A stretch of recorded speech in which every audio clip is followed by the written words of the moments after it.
All right, but we have more pictures now. So we're going to start settling these perhaps more theoretical or historical references into the actual project of Barcelona, and hopefully it makes sense. All right, so perfect. Okay, so this could almost be a new beginning of a lecture, or the actual beginning of the lecture without the, the previous introduction of an hour. And it goes back to the very first question, right? City versus urbanization, the explosion of the city, so forth. And what's crucial of this period we are looking at now, meaning second half of the 20th century, 19th century, where these processes of modernization, rationalization, and the emergence of modern capitalism really take shape spatially. But I would argue, and what's important to understand in order to follow Cerda's project, is the notion of the urban, or we could call it the birth of the urban, which I've been already referring to and sketching a little bit how it might differ from that of city, right? But essentially, what Ildefonso Cerda is really proposing is a full new theory and a full new concept, a full new understanding of what urbanity is. And for this, he deploys a series of aspects that we will see in a minute. Just connecting with all of what has been said so far.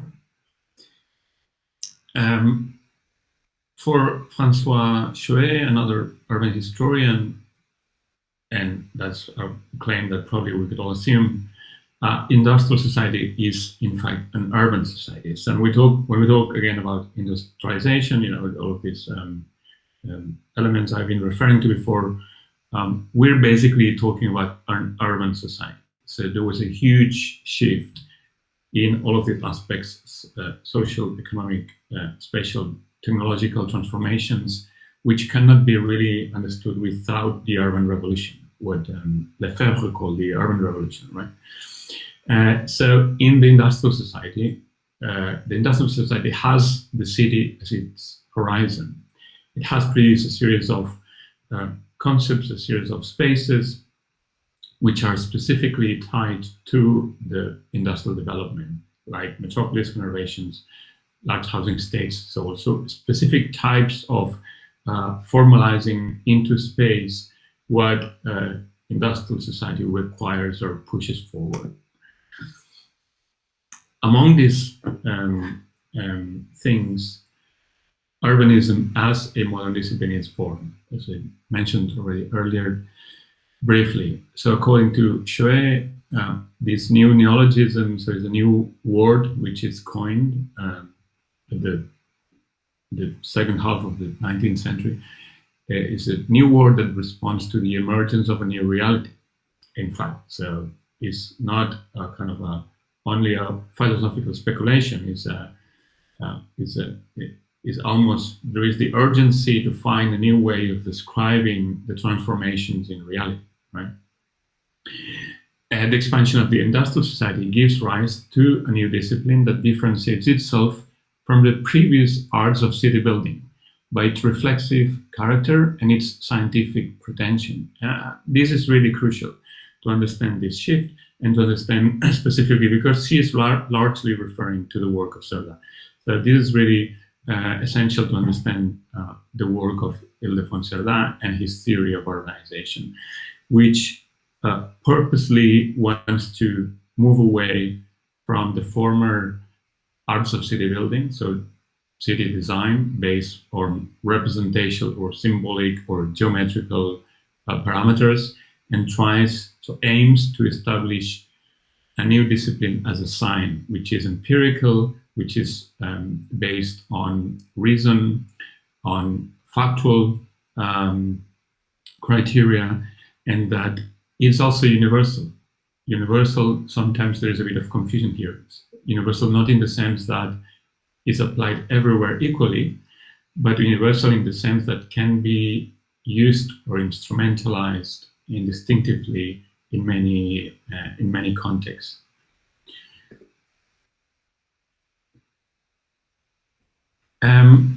Other reflections of this distinction between the urban, so the emergence of the urban as a type of space, as a type of reality. Jean Remy and Lilian Voyer, French sociologists, also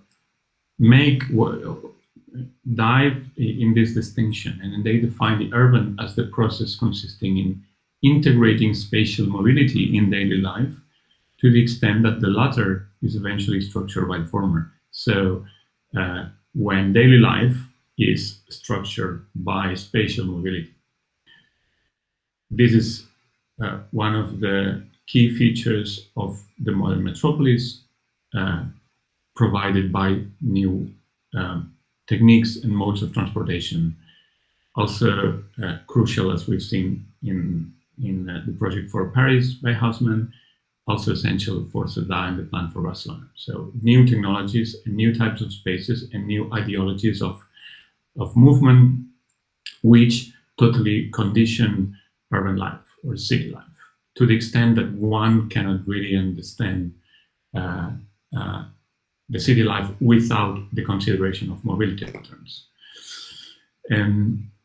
François Chouet, again, elaborates in this distinction. He distinguished between city and urban, the latter being designated as the indissoluble unity of the physical networks of transportation and communication and the human behaviors engendered by their use. She calls this new civilization, she calls it civilization, which is already a lot to say, which is rapidly conquering our planet, the civilization of the urban, something that might sound familiar today, right? Where we keep hearing all of these discourses about the urban age, you know, by United Nations, that we live in a planet of cities and that the world population largely more than 50% lives in cities and so on. So all of these narratives really are connected to this emergence of the urban as a phenomenon, or as almost a new civilization, as François Chouet calls it. And again, she links it directly to the technologies and patterns of mobility. But now, if we try to get into the origin of this or the birth of this, we could, obviously, this is a process, and as any historical process, you know, it's very difficult to determine just one date of start or what date of end, unless there's a revolution that, you know, when you kill the king, maybe that's a date you can use, but otherwise, you know, processes tend to be fluid and dynamic. But if we would like to perhaps summarize or set in our historical analysis or agendas a turning point of this moment, perhaps we could easily pick 1867 as a crucial year. Why this? 1867 being the year where two essential books that deal with this explosion of the city, of which we've been introducing since the beginning, the economic explosion, but also the urban explosion. So these two essential treatises were published. The same year, Capital by Karl Marx was published, what is to date probably the most deep analysis of modern capitalism, and that really engages also with the spatial dimension of capitalism. On the other hand, the general theory of urbanization by Ildefonso Cerdà, laying the basis of this new science or these new modes of urban planning, of modern planning. And obviously, they've been working on their respective fields for a long time, so it's not that 1867 really appears from scratch, but funnily enough, both of these enormous and highly influential treatises were published in the same year. And in both, we can already find some glimpses of the scale of transformation that was going on.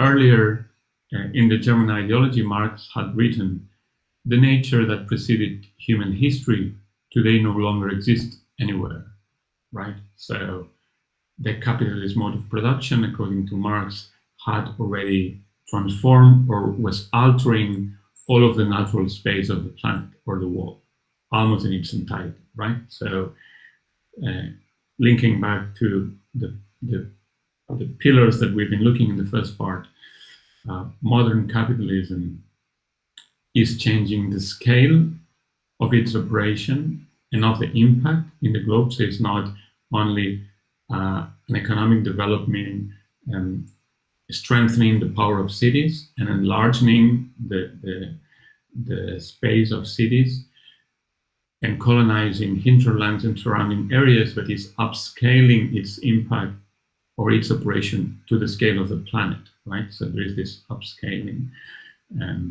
of the urban. On the other hand, Ildefonso Cerdà, in his general theory of urbanization, claims that science and art, with their marvelous achievements, have conquered nature and obliterated distance, giving locomotion the speed of the wind and new transmissions that of lighting. So new modes of transport, that locomotion. So the invention of the steam engine, but also the transmission, news transmission, telegraph, the electrical lightings, and so on. So it's providing a new technological setting, apparatus, that makes Cerdà believe they are witnessing the beginning of a new era, new civilization. Furthermore, Cerdà argues that the distinction between the urban and the rural, because of these technological advancements, is becoming blurred or is being dissolved, right? Appearing in the frontispiece on the first page of his theory, he writes the motto, ruralize the urban, urbanize the rural, replete terrain, so fill the earth. That already bringing into question this distinction between, natural, artificial, city, urban, rural, city, countryside, culture, nature. Also, there's important distinctions to make here, because sometimes it's a bit misunderstood, this claim. Not to mean that the city would become a full new, that the planet will become a full new urban space or a full new city, but that the relations are inseparable, that the urban-rural relations are really intertwined into one same system or into one same mode of production. So we see in both Marx's analysis from an economic perspective, Cerdà's analysis from urban planning, from an urbanization perspective, the upscaling, the superseding of the scale of the city as an object contained, and the expansion into not only the region, but ultimately into the planet also. And finally, now we land in Barcelona.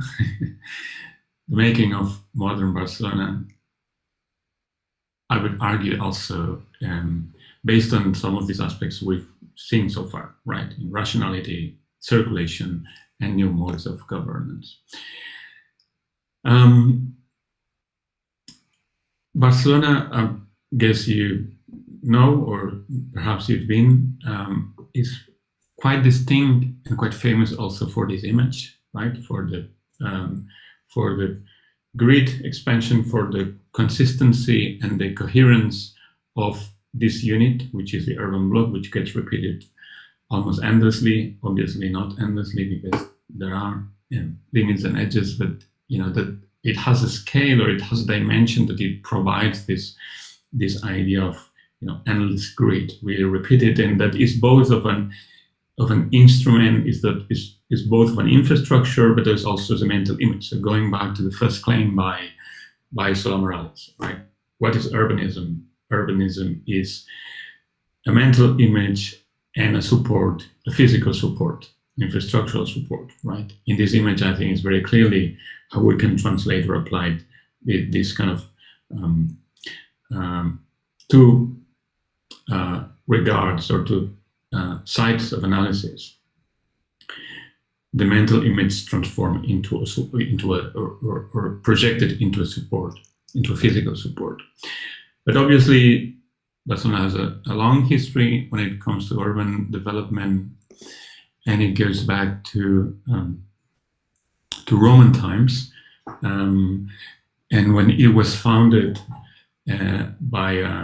it was a Roman colony, the Roman Empire, around 2,000 years or whatever ago. And it basically it was founded following the classical foundation of a new Roman settlement. In fact, at the time was not even the regional capital, which was the cities further south, Tarragona, Tarraco.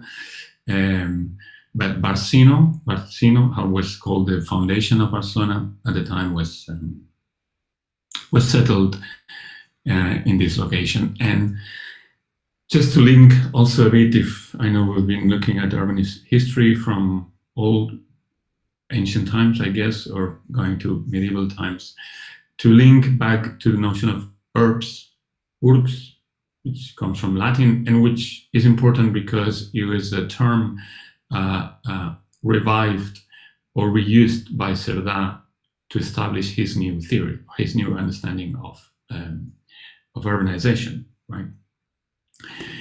And the urbs in Latin is sometimes referred to as the material expression of the city, as opposing urbs and civitas, these two Latin notions. Civitas being at the origin of city, right? Etymological origin of city, from civitas being and also of many other words that we use, from civic life or civic society and civilization and so on, right? So it's the group of people, of community inhabiting one place, one city. It refers really to the social dimension of it, whereas urbs sometimes is referred to the physical space of the city, not of the social aspect of the population, but of the material physical aspect. However, I think it's a more interesting and probably more nuanced reading of that term by Joseph Ricbert in The Idea of a Town, that actually claims that urbs was a multidimensional term and was not only referring to the material organization of the city, but it was referring also to the legal and the symbolic layers of the city, which you cannot really separate one from each other. All were really part of the same foundational process. Every time a Roman town was founded or established, these three elements were interconnected, starting from the from the ritual processes of foundation. Oh, sorry, I forgot to record. I need to resume the recording. Yeah. So according to Ricbert, the plowing of the land before a new settlement was established was a holy marriage by which earth and sky were united. So it was almost a cosmological, spiritual connection or religious connection, right? In a sense, every time the ground was tilled, which was the procedure in which the land was supposed to make fertile, through agricultural instruments and techniques. So the ground was tilled, hierogamy took place. So the earth is a great mother whose fertility is increased by tilling and plowing, right? So the land is cultivated, therefore is made fertile, therefore is ready for settling a settlement, for settling a city, for establishing a city. And this took part always in two ways, right? On the one hand, limiting the edge of the city, so by carving, by digging a boundary, which was setting the edge, the limit of the city, right, where also later would become a space of protection with a fence and so on. And also the origin, the foundation of the origin, so the crossing of the two main roads, the Cardus and the Decumanus, right? Which established a geometry in connection also to a kind of cosmological view, but also established the centrality of the life of the city and the moment of expansion of the city. And until the end of the Republic, therefore, the city would have been said to be quadrata in two ways. Its urban territory was divided into 4 districts, and its central in constitutional, not geometric terms, areas of assembly were certainly consecrated and perhaps even geometrically regular. And I think that's also very important to keep in mind, and you will understand why when we move forward into the work of modern planning by Sarja. According to Rikberg, when we say that the Roman town was quadrata meaning square, so usually the understanding of this expression is read as being regular, as being squared, as being a grid laid down, right? Regular grid. What Rikberg is claiming is that this is not the right reading. The Roman town or urbs was called to be quadrata, square, not because it was a square or because it was a grid, but because the ritual of foundation, of establishing this origin and these two axes, was dividing the city into 4 quadrants, so into 4 parts, therefore quadrata, right? And this is important because it shifts really the important, crucial moment of establishing a new city from the unit of a square, from the unit of a crossroads, from the unit of a foundational moment, foundational ritual, right? All right. Anyway, this we really move forward. Of course, the city has been really enlarging during successive historical periods in different wall constructions and so on. Here we see a map of the city already. You see at the center the old Roman enclosure, and then the new medieval boundaries and medieval walls of the city were subsequently growing different faubourgs, how do you say that? Well, suburbs, spaces outside the walls are integrated as in the city as the city is growing. And here you can see a little bit like his different historical periods where different wall traces. But just to make it to the 19th century, so we stay in modern times. This is more or less the type of city that Sarja encounters when he starts envisioning the expansion of the city, right? A city which is, as many other cities at the time, surrounded by protection walls, a city that is very compact, is very dense, it's crammed, and as we have seen in our very first image, especially contains all of these elements proper from a city, right? A city as a bounded, clearly defined, compact structure in opposition to the space outside, to agricultural fields, to the hinterlands, to the natural resources, so on and so forth. And at the time, also in many other cases, and as we have been mentioning in the case of Paris, issues of health, epidemics really spreading and hitting the cities hard, poor living conditions, poor conditions of sanitation, and especially the city being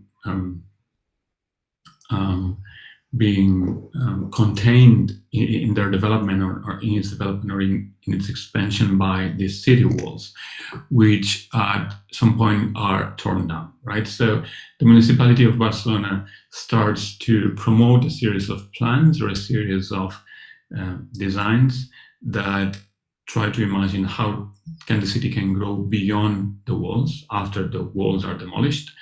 And then a series of architects, planners start to imagine these possible developments. And I brought here just a few of them for you to also to have a bit of a reference and to compare the differences of the classical planning at the time and the proposal by Cerdà.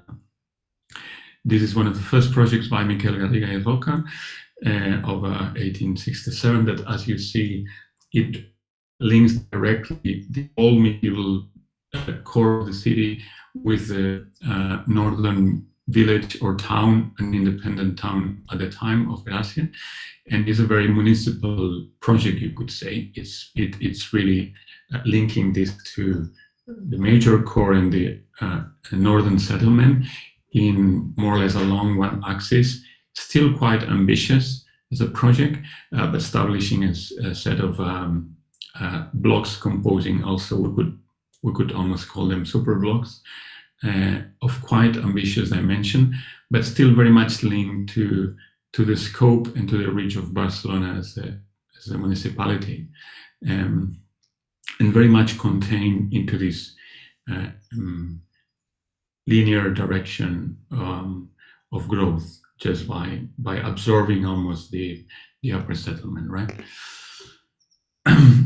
And another project by Josep Fontserè, which was part of the competition. So the municipality of Barcelona, after the first Sketches Commission, decided to call for a competition of the expansion of the city, where several entries were submitted. And it's interesting to go through them because then you easily can connect to trends or influences or traditions of planning. This was a project that received a special mention, and this competition was happened in 1859.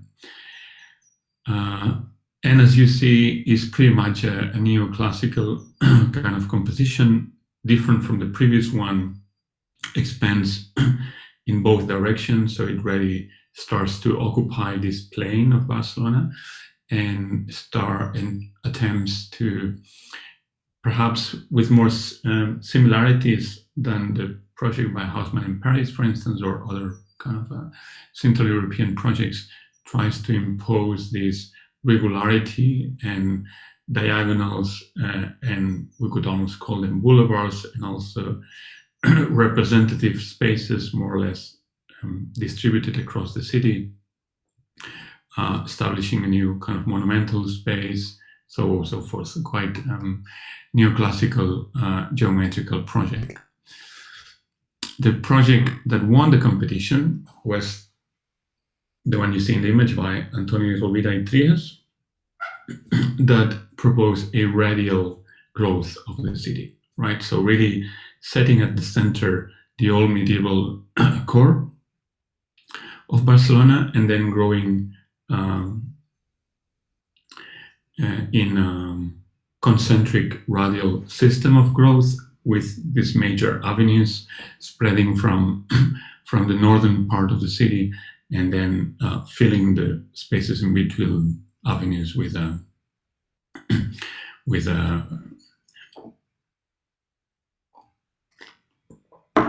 regular grids common at the time, and then interestingly enough, also kind of setting a limit to this growth in a kind of ring,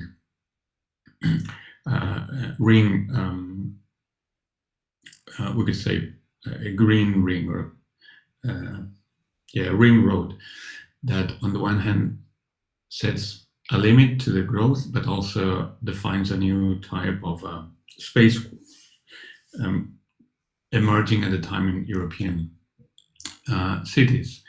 For instance, easy to connect to Otto Wagner's ring project, the Ringstrasse in Vienna, that many cities in Europe actually adopted that strategy of how to deal between an expansion and the expansion of this new modern city with the old compact dense fabric, right? By surrounding the city with this ring kind of space, or loop kind of space that also accommodated parks, recreational spaces, green spaces, but also monumental and important facilities like public buildings, and have both the element of linking both systems, so being a bit of a buffer zone, but also on the other hand, establishes a new space of representation with open, vast voids in between the two fabrics, and also giving space for long visuals, long perspectives that really monumentalize the location of new administrative buildings related to government and so on and so forth. So just to situate this in the logic of the European planning traditions, another quite influential approach at the time was that of Camillo Sitti, also in Austria, and his city building according to artistic principles that had an entirely different approach. Than Sarda, much more going back into the old Italian cities and then trying to position public or institutional buildings in squares, and then looking at the angles and the perspectives, and always looking at this balance between the open and the solid and the void and so on, but in a kind of very small micro scale, right?